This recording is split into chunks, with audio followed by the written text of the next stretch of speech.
All right, we're back. Episode 6 of How to Make a Few $1,000. I'm your co-host, Frederick Ott. Sammy, how we doing? We're doing well. How are you doing, brother? Doing well, always doing well. And we got Brycen Harkins, special guest. Brycen, what's going on? What's up, guys? I appreciate you all having me. I've seen a couple of your all's clips online. I was wondering when you were going to ask me.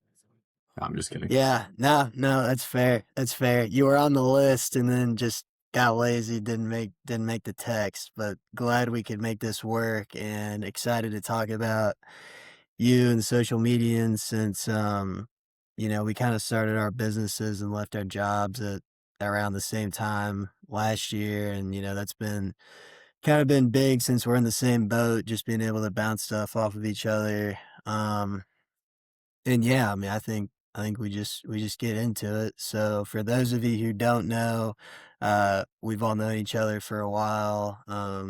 Brycen, we went to college together and then kind of knew each other in high school a little bit. And then, when everybody graduated, we got into our careers. You started working for a local television station, right?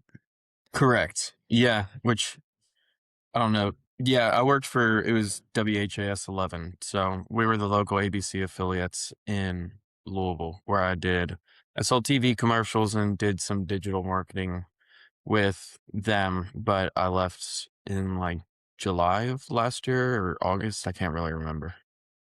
Yeah. So, with that being your first job, like what's the impression that, if any, made on you and kind of like your view of the working world? Because I feel like when we graduate college, we're so impressionable. Like that first job really has a big impact. Yeah. So I was honestly blessed to know someone there because at least I think it's a pretty good job straight out of college. I'm not just saying like the pay was fine, but just the idea of sales and getting to know other people who own businesses. So straight out of college, well, first I was a life and health insurance agent. I only did that for like 2 months. That was pretty hard. Um, and then again, as I said, I ended up knowing someone who worked there and they asked me to come interview and I ended up getting the job. But yeah, I was just a job like that where you get to connect with a ton of different business owners and kind of just make those connections was huge because now that I have this, I can kind of reach back out to those people or those guys know people that I didn't know but they can lead me in the right direction to connecting me with them. So, yeah, I was very fortunate to have that and just get out there at a young age and meet people because I was talking to people who are all basically like 45 to 50 years old and have owned their own business for 20 plus years. So I got to talk to them. And the more and more I talked to them and their experience, it made me just want to open up my own thing. So I guess it sounds like those relationships were kind of the biggest driver for social medians to come about. How did the process start for that idea and that concept?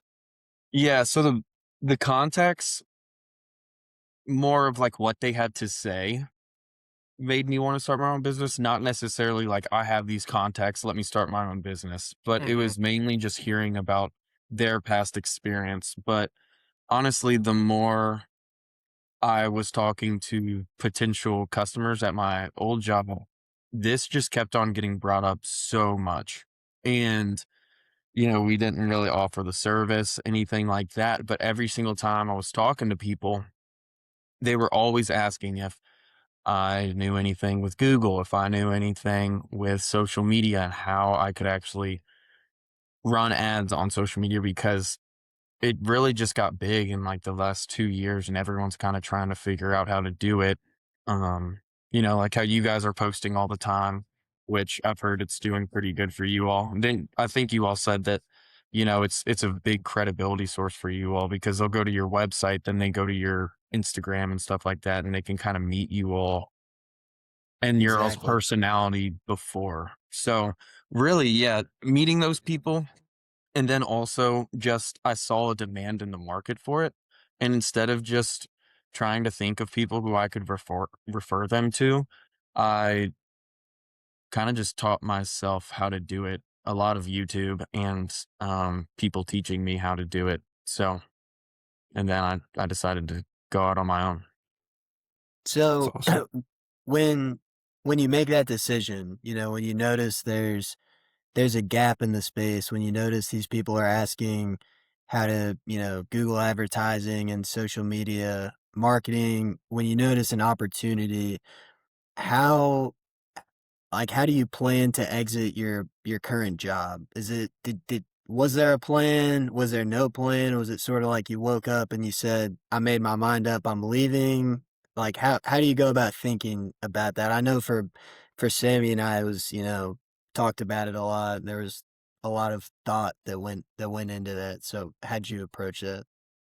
Yes. So, I mean, it was on my mind for a little bit. And whenever I was trying to teach myself how to do it, I was like, oh my gosh, there's not enough time in the day. And I was just getting so burnt out. So it went from an idea to me just like quitting really, really fast with no plan at all. And I was just like, I'm gonna get all these clients. I'm gonna do this and this. I'm gonna make it huge. And that just wasn't the case at all. Like, I quit my It job never and the is. first month, yeah, I didn't do anything with my business. Like it took a whole month and maybe some change after that to actually get it like on the ground. There were so many more things that I had to do that I just was unaware of because again, you talk to all these business owners and stuff and they act like it's just so easy. And they're like, "Yo, all you gotta do is this," but they don't talk about all the hard setup and, you know, actually trying to get new clients. Like, yeah, everyone has connections, but that really can only go so far because you can't make people say yes to your services. So, it's a lot harder than I thought it would be, but it's nice because it gives you something to work towards and it makes it more exciting than, you know, kind of just relying on that, next paycheck, I guess. Yeah, most definitely. I mean, let's talk about that first month more, because I mean, that is the grind, right? That's the hardest part is getting that first client and getting everything in order. Can you talk about just a little bit more in detail about the hard things that you're going through and what led to you eventually getting your first client? Yeah, so eventually when I quit, I was just cold calling a ton. And I had a bunch of people saying they were interested, and I didn't know what to price anything either. I didn't know the market price for what I offered. So then after We when still everyone was don't. kind of what? I said we still don't. Yeah, same. I don't either, dude. I just throw it out there, and if they say yes, I'm like, awesome. Yeah. So, but I think I've kind of figured it out because I kind of hit the sweet spot, I believe. But um, yeah, it kind of got to a point where it was just like, well, crap, man. I'm a month in. This isn't really going the way I expected. So I started just offering services for free to people. And I was like, okay, if you enjoy this after the first month, then it will be X amount of dollars after that. And that really helped me get my foot in the door with a lot of people because everyone was trying to do it, but they also understood like I just quit my job 2 weeks ago. And like my kinda like my pitch to him was like, "Yeah, I am new to this, that's why I'm a lot cheaper, I assume, than everyone else, but, like, I kind of want to be the cheap guy at the beginning because I want to get to know how to do this and even offer it for free so that I can actually practice myself." And that's also the hard part about starting it. You're competing against other people who have been doing it for a decade. So it's like you having to prove yourself to others who have been doing it for way longer than you is also a very hard selling point. So you just got to do good for the first couple of clients and then use that as testimonials and hopefully referrals come with that, which I think is what you guys are really excelling in right now. I know you guys are getting referrals right now and I'll refer them right now. They do. I love working with them. They do my books. So anyone watching this, I would suggest you contact them.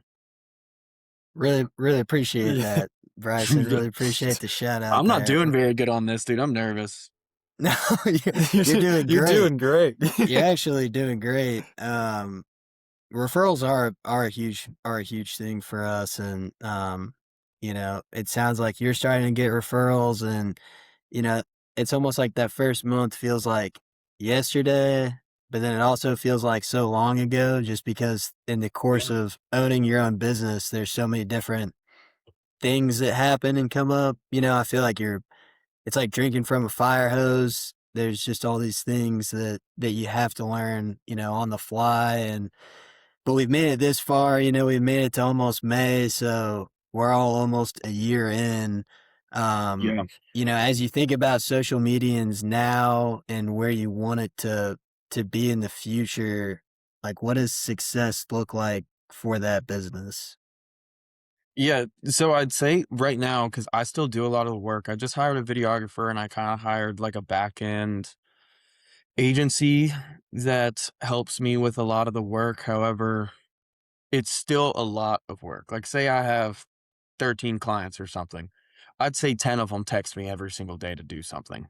So it's a lot. It's pretty hard to be an agency because you're overlooking so many people at once. And all of them, especially marketing, like they're looking at you to try and get them more jobs. And if you're not succeeding, you got to figure out a way to do it. And that's the really, that I will say in my industry, that's the one really hard thing to, I guess, cope with, where it's literally like, it is all results based. And the only thing that you want for your clients is to produce results, because I always try and put people in their shoes. Is like, if I'm giving someone money and I'm not getting anything out of it, like that really stinks. And so I think about that all the time. And so to get back to your question, it's really to allocate my time and to hire people who are better at things than I am, so that like results are never ever going to be questioned. And so I'm not trying to juggle 10 things at once.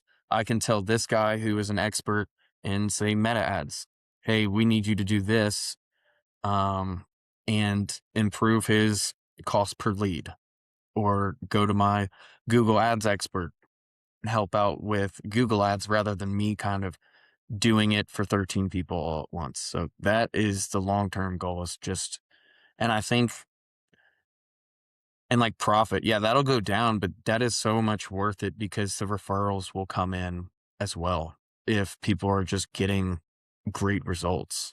So, yeah.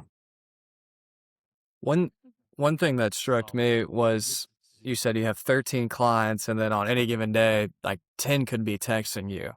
How do Yeah. you how do you deal with that? Um, it's really hard, but really just working a lot.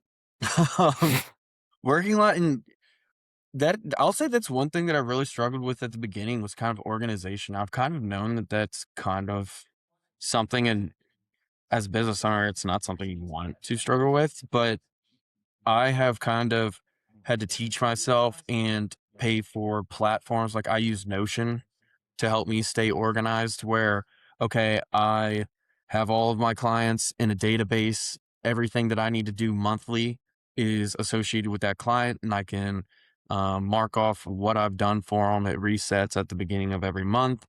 And I also just have simple to-do lists in there that I can mark off when I do it. Or if I, sent it off to my videographer, I'll assign him to it, something like that. So I know it's in someone else's hands. So really just getting set up with the right tools, I guess, because if you're still doing like notepad and paper, which I'm not a hater against that, I still do that a lot, but it can definitely be hard to stay organized.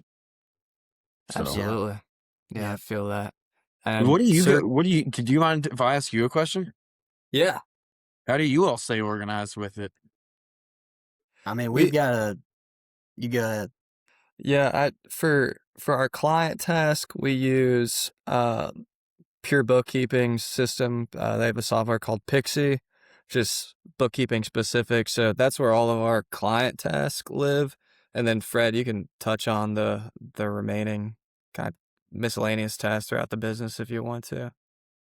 yeah. I mean, like the client work, it's like you said, I mean, like the platform Sammy's talking about, Pixie is pretty much like what you described Notion as, but like he said, it's just more bookkeeping specific.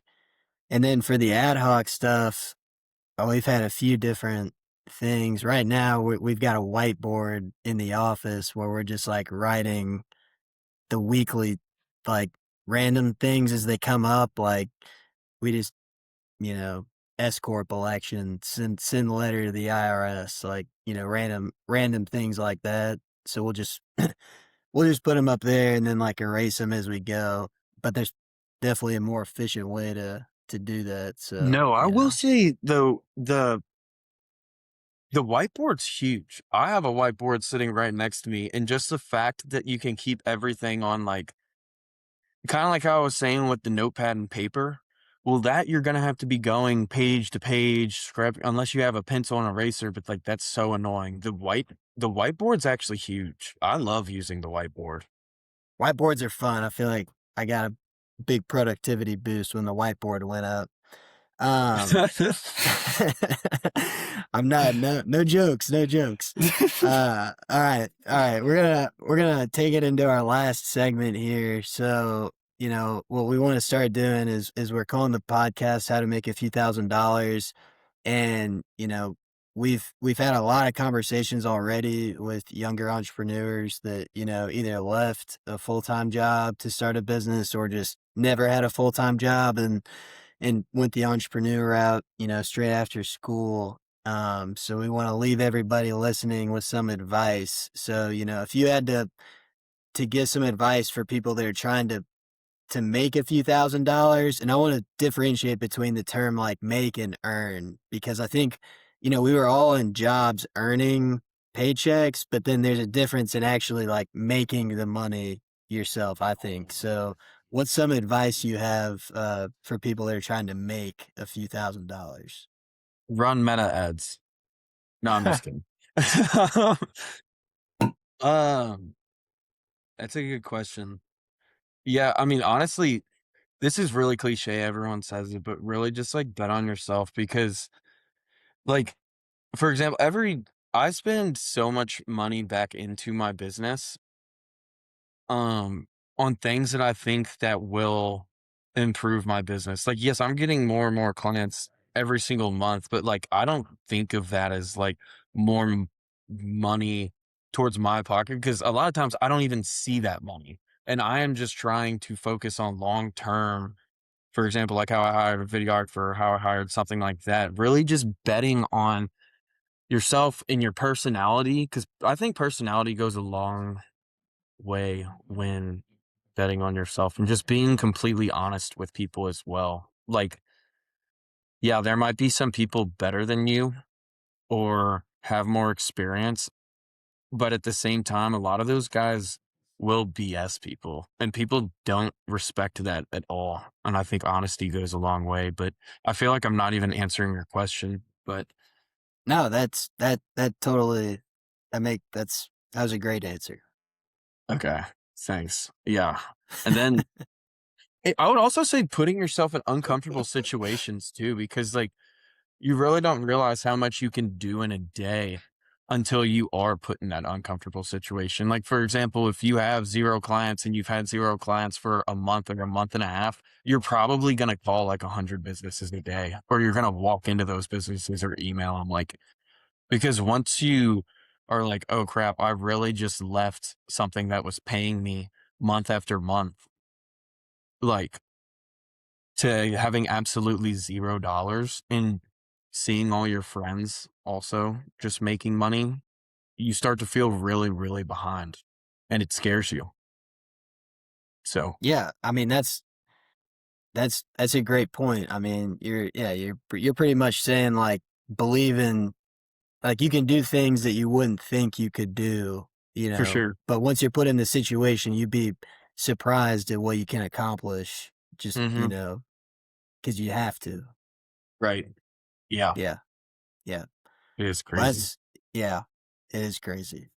Well, that's great advice, and I think we're gonna wrap it up here. I really appreciate your 20 minutes or so and talking about, how you started social medians, how you got off the ground, first clients, and kind of just like, you know, advice for people that may be looking to do the same thing. So, Brycen, it's been a pleasure having you on How to Make a Few $1,000. Thank you. Thank you all. It was really fun. All right. Thank you, Signing Bryce. I'm off. still nervous. I feel like I'm gonna watch this back and be like, "Oh my gosh." Yeah, the trick to But that is just to never watch it, which is what I I might do. unfollow you guys So on Instagram. yeah, yeah, yeah. All right, guys. Well, we're gonna wrap. I'll see you boys later. Everybody have a good one. That's it for episode 6 of How to Make a Few $1,000. See you all. See Bye, y'all. fellas.